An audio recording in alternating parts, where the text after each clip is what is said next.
Hugo was happy. His football team, the Lamington Dribblers, had finally beaten the Battenberg Battlers, and he even scored a goal.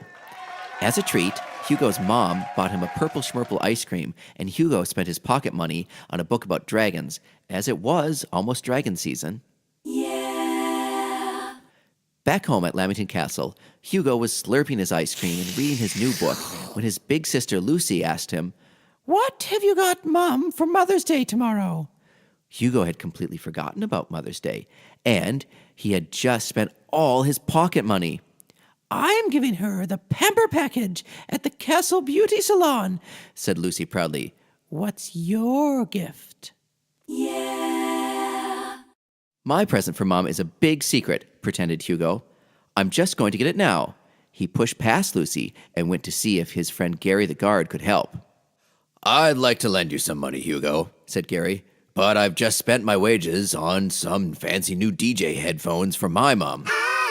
Why don't you pick her some nice wildflowers from the woods? Yeah! That's a great idea, said Hugo, and he trotted off towards the old woodland that lay just beyond the castle walls.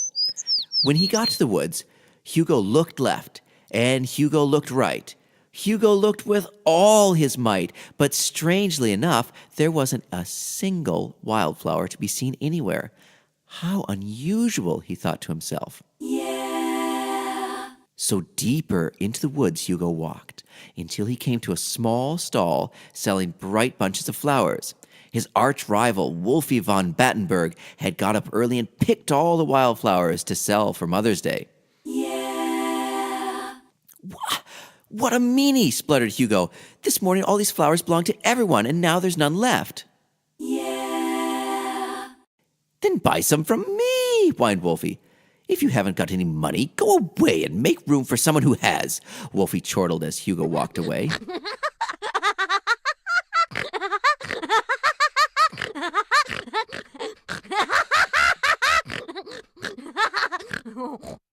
Yeah! On the way back home, Hugo met his friend Stacy Squirrel carrying a bamboo basket of fresh fruit. Hugo told her about Wolfie and the flowers. Why don't you just give your mom this fruit basket instead, smiled Stacy. I can buy another one, as I'm quite good at saving. It's a squirrel thing.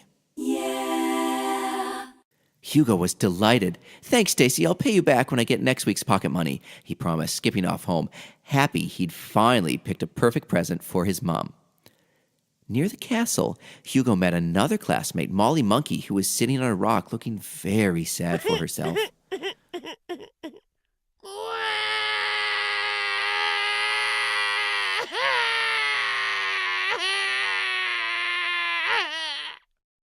Yeah!